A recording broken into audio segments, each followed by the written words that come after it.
Dear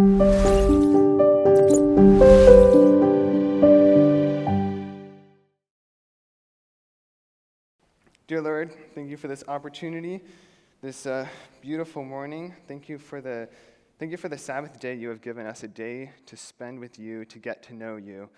And I ask that this morning it will not be me speaking, but you speaking through me, because you have a message for each one of these people. And I ask that you apply your message to their hearts through your Holy Spirit. Amen. Alrighty, so I don't know where he went, but this morning, just a couple minutes ago, I got to meet Keenan, who was sitting right there. And Keenan is 7 years old. Is anyone else 7 years old here? Anyone? I'm not 7, but I'll raise my hand. Anyone 7? 6? Maybe? Okay. So I've got a story from when I was 7. And it's a story about having to clean our house. Because Mom, as most moms do, was prone to ask us for help. I have a twin brother, Ashton, and so she would ask us most Friday afternoons to help, vacuum the house. And so we'd pull out the vacuum, and it's like this stick vacuum thing. I don't know. It's got a handle and a long tube, and then there's a little head at the bottom, so you kind of vacuum this way. But when you're 7, you don't really want to vacuum. And so we'd always take the head off, and we'd pick it up. We use it like a bazooka, and there was this little trigger thing, and so I'd stand here, and Ashton would be over there, and I'd be like, and then he'd be like, oh! And Mom would call, she'd be like, hey, how's the vacuuming going? We'd be like, it's great. And then the other thing she would ask for help with was cleaning up the dishes after a meal. She had this thing about having lunch together every day with, sitting down, having your plate, and you've got your fork on the left and knife on the right, and I don't know. I wasn't so thrilled with that, so I'd always clean the table super fast, and I'd stack 2 plates and a bowl and another plate and then a cup on there, and then hold it with one hand. And usually by the time she told me to put on 2 hands, I'd dropped a couple things off the top, and so they were broken on the floor, and she'd be like, okay, boys, go get out the vacuum, and we'd be like, all right. And there was one more thing she asked us for help for, which really bothered me, which was cleaning up our room. Looking back, this doesn't really make sense to me because it was our room, but I don't know. She would be, we'd get our clean clothes, and they'd sit on the floor, and then we'd wear them off the floor, and she'd be like, this isn't the way it's supposed to work. The clean clothes go in the drawers and, hanging there with the shirts, and so she'd ask us to go clean our room, and I, as a 7-year-old free American, right? I'd be like, what is this, some sort of slave labor? So I wouldn't do it. And then I remember in particular, there was one Sabbath morning that rolled around, and Mom and Dad wanted our room to be clean on Sabbath, right? And so they came in there, and they're like, so, what's this on the floor? I'm like, those are my clothes. But it's Sabbath. You see, I can't work on Sabbath. And they're like, well, actually, you can, because this was supposed to be done before Sabbath, so we'll help you, and we'll get this put away. And so I had this conundrum, on one hand, you've got the 4th commandment, and on the other hand, you've got the 5th commandment, right?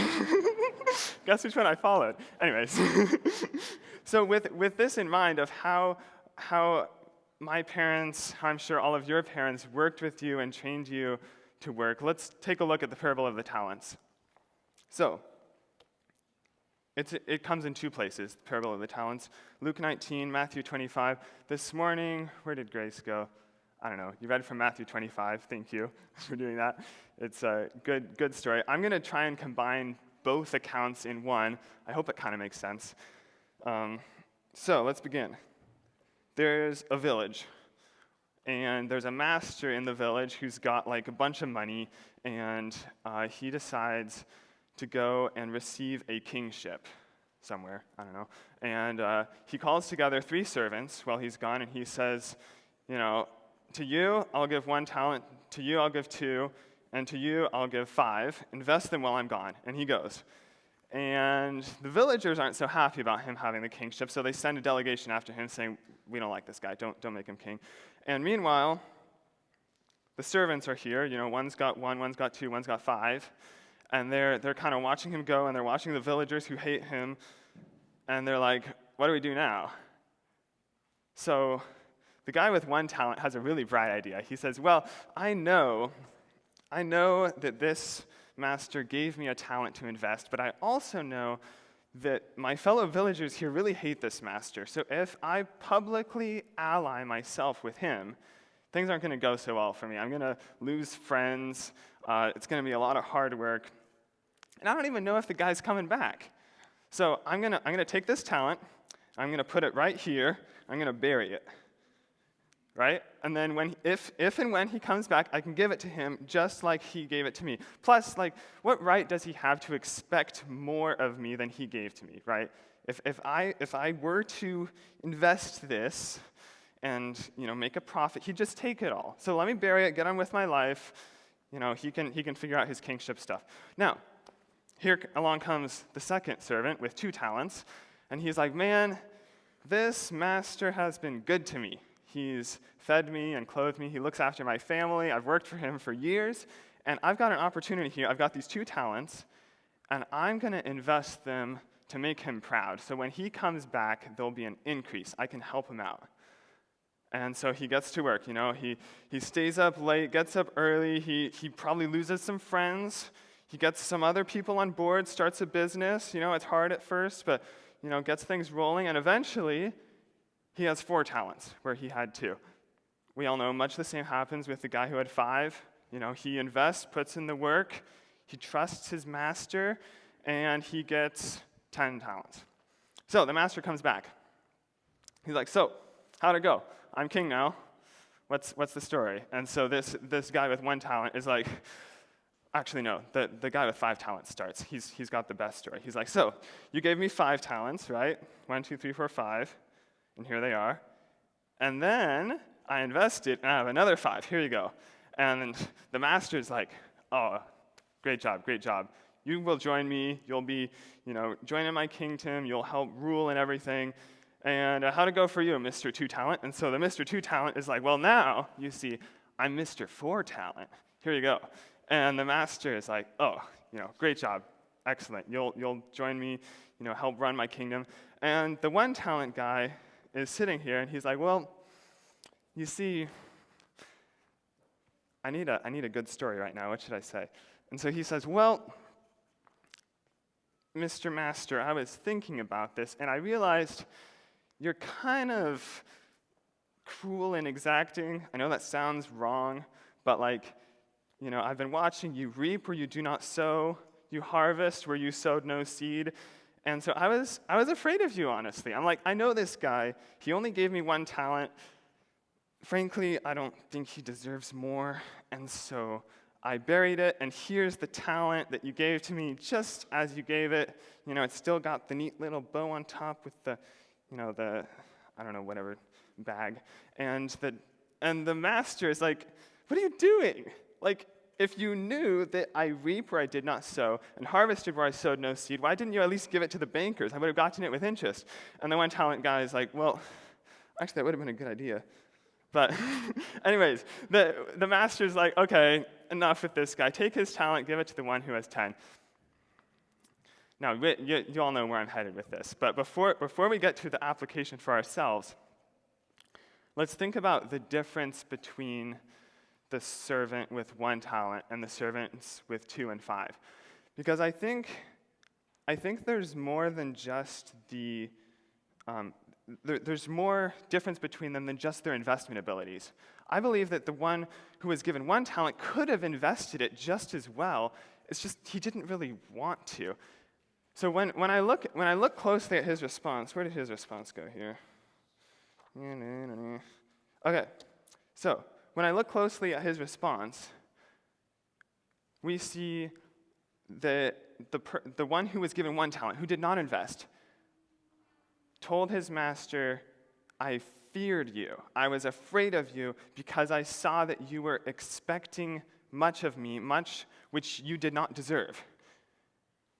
So I'm guessing this 1 talent guy saw the master go, and he was afraid of his fellow villagers, right? And he misunderstood his master's character because he spent more time listening to what the villagers said about his master than actually with the master. On the other hand, the ones who were given 2 and 5 talents invested very well because they had spent the time, they understood who their master was. And that's the key difference that I'm getting to here. So let's now jump into how this story applies to us. We know the master is Jesus. He has given all of us incredible talents, right? I mean, first of all, I'm in biology class, and so I'm like, the fact that we're alive is kind of an incredible talent to begin with, right? And then, looking around, I see so many spiritual gifts of music, of leadership. Each of you has like a particular calling and a particular set of gifts that God has given you. So basically, everything which can possibly use to bless others is a talent that Jesus, the Master, has given to us.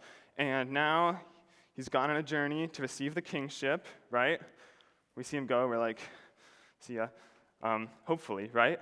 That's what we're all hoping, we'll see him, right? But when we think about it, we have to have faith. We don't really know. And so we're all in the same position as these servants, where we've been given incredible talents, the master's gone, and we don't, he hasn't come back yet. We have to decide what to do with these talents. So, I'll take an illustration from my life of what I've done with talents. There's one time, I don't remember, it was some Christmas break or something. I have a family friend who I work for. He's got 8 acres. We go out, do gardening together. And there was one day that he needed to spray some Roundup on stuff. And so he's got this trailer thing with a pump, and there's a spray gun which has a little brass nozzle on the end. It's about this big. And it turns out this brass nozzle is kind of a light beige. And it also turns out that the grass at that time of year was a light beige. And so, we finish refilling this tank, and we're looking around for the nozzle, and Mark's like, hey, have you seen the nozzle? I'm like, no, I thought you had it. And so we start searching around in the grass, and I hear this voice. It's like, Corbin, you should pray to find the nozzle. I'm like, okay, dear Jesus, help us to find the nozzle. The voice is like, no, you should pray with Mark to find the nozzle. I'm like, I don't even know what Mark believes. He's probably an atheist. We've never had this sort of spiritual conversation. And so this kept on going in my head. I'm just like, no. He pulls out a metal detector, and eventually we find it. But as I was biking home that day, I'm like, right then, I buried my talent, right? But I mean, the reason I buried it was I thought that God might not come through. I thought that he might not help us find the nozzle. On the other hand, there are times when I have invested. Like last fall, I got a call inviting me to start a life group. I'm like, well, I'm taking 17 credits. I'm way too busy. There's no way I can do this. But I had some inkling from God that it's like, if you start this in faith, everything else will work out. And since then, it's grown, and the Grakovs have hosted it kindly for a year now, and it's far beyond anything I could imagine, simply because I trusted who God is. And so this is what it really comes down to. If you want to know how do you invest your talents for God, I would say 2 things. First, who is God? Who is our God? Can he be trusted with our time and with our energy? Is he worthy of putting our time and energy into working for him and living for him? And then the second is how. How does that affect our lives, and how are we allowing that to inspire us with energy and purpose to work for him? So when we know who God is and how that affects our lives, amazing things can happen. I'll just share a quick story. From this summer, went to Kenya with a couple of friends from Southern. I talked with a pastor there, and I asked, how does the gospel spread in Kenya? He's like, well, how does it not spread? When the gospel comes into a village in Kenya, the people receive it. They're like, man, this is cool. The God who created all this has a son named Jesus who died for us. I got to go tell my friends. And so they go and they tell the next village, and the next village tells the next. And it's this like contagious, beautiful expansion of God's gospel simply because they have a simple understanding of God's character, and they let that affect their lives. They let that inspire them with motivation. We can look through the Bible. We know David, he spent years getting to know God as a shepherd, right? And then that was able to kind of lead him to have the faith to go kill Goliath. We have, Daniel. We have Rahab the prostitute. This is cool. Rahab is especially cool because she never actually got a Bible study. She just kind of heard hearsay of who this God is, and she wanted to know God enough. She believed what she heard about God enough that she put her life in danger to protect the Israelite spies. So this is what happens when you let even the slightest inkling of who God is affect how you live your life. Let's look at this from God's perspective for a moment, if you don't mind, though, because we can think all we want on how we use our talents for God. But from God's perspective, what's he thinking? He's up in heaven, and he's like, I just want to be with these people, right? And so when he gives us talents, I would suggest that he doesn't care as much about the talents he gives us as about us and how it changes us to work with those talents. So looking again at the parable of the talents, the master knows his servants before he gives them the talents, right? He knows that this one talent servant here is wicked and lazy before he buries the talent, right? But he gives him the talent anyway to give him an opportunity to develop his character and to prove himself worthy in a position of trust. And I would suggest God has done the same for us. It kind of blows my mind to think about. He paid an infinite sacrifice to give us life and abilities so that in our positions of trust, in our positions of knowing him, we can learn of his character and love. Right? That's the whole kernel of the Bible there, that God so loved the world that he gave his only begotten Son, right? He paid this infinite sacrifice so that whoever believes in him and lets that affect their lives and lives that way can have eternal life. So in light of this, in light of what God has done, we, again, have a choice. I would suggest, rather than bearing the talents as I have so often done, that we instead do all we can in God's strength. I believe that there's really no talent or ability that God does not want to use for his work, and there's no ability that he will not increase as it's committed to his work. So, we should be going out doing literature evangelism, mission trips, praying with others, like I should have. We should be studying hard, earning all we can, learning all we can. Should be the best doctors, electricians, mothers, fathers, pastors, managers, scientists, everything. Carpenters, mechanics, builders. Let's let the gratitude for what God has done for us inspire us with motivation to be excellent for him. I find in my life that it's really easy to just kind of have an intellectual religion. I spend my hour each morning studying the Bible. I've been reading through Desire of Ages recently. I'm like, oh, this is such cool stuff to think about. But unless that affects the way I live, it's really pointless, right? Like, we can affirm everything that we believe, but unless it's changing our lives and giving us motivation and energy and purpose, there's not really a point in it.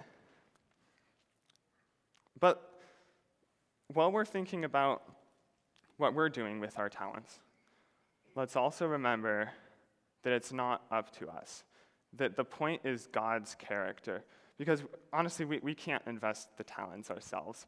In the parable of the talents, Jesus couldn't tell it quite right, because our master is still with us, and he can still help us and give us guidance on how to invest our talents. Because when I think about it, every person on this earth is a one-talent servant. We are all people who have buried our talents at some point. In looking at it from a cosmic level, in the view of the whole universe, God has thousands of worlds that would gladly receive even a smallest fraction of what he's poured out on us and return it to him multiplied, right? If he gave, even a fraction of the love that he has given to us, to the angels, they would return him, an incredible amount of praise. But instead of, God's infinite. It's hard to say instead. But God chose to give heaven's best gift to earth, to us, risking it all so that we might come to trust him by cooperating with him in his work of redemption.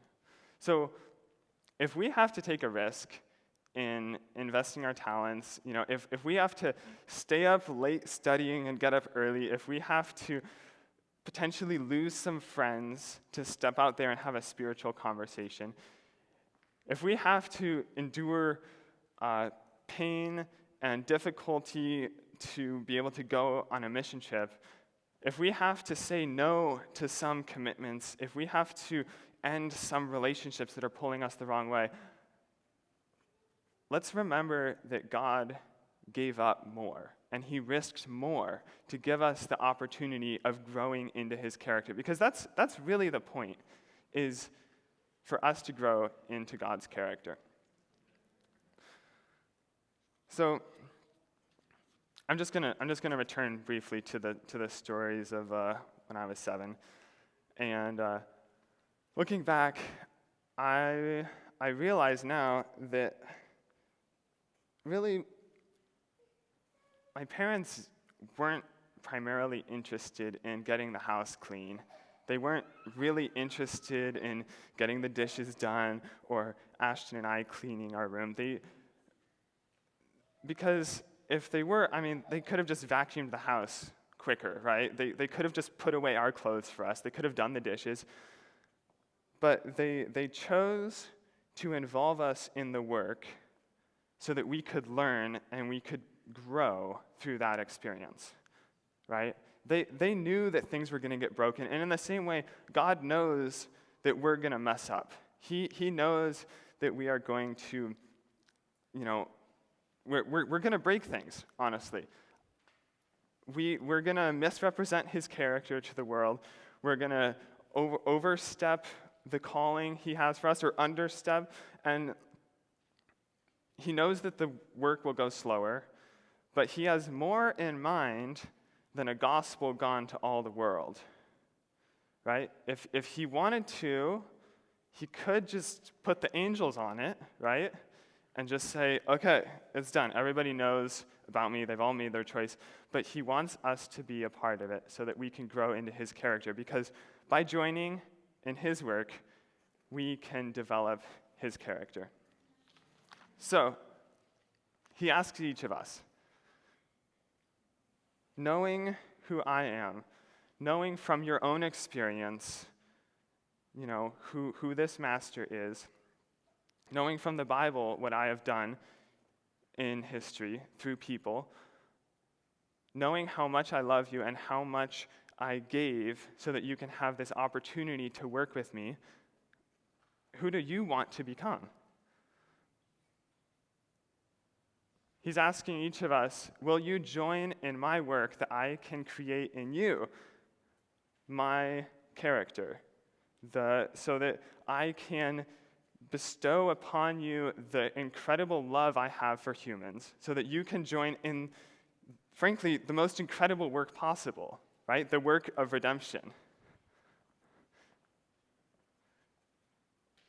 He will always be giving us this invitation to join with him in his work. I can bury my talent today, and he'll still wake me up tomorrow, and he'll still say, here's another talent. Do you want to work with me? Do you want to join in this incredible adventure of working side by side to bring salvation to the world, of getting to know who your Creator and Redeemer is? I can say yes today, or I can say no today, right? And the same invitation will come tomorrow, and the next day, and the next day. But why wait, right? Like, what? I don't understand why I would wait to join in the most incredible work.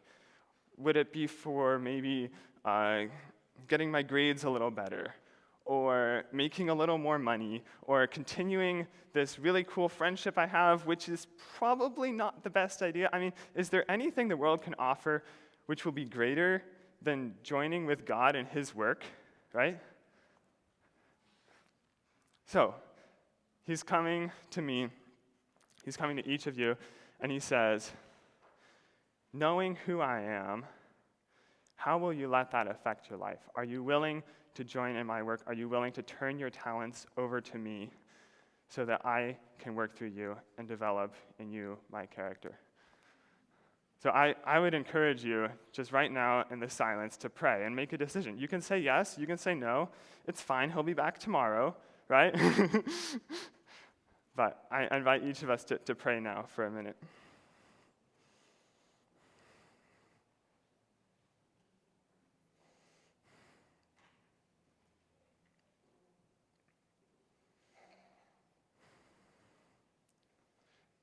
Dear Lord, I thank you for the opportunity you have given each of us to join in your work.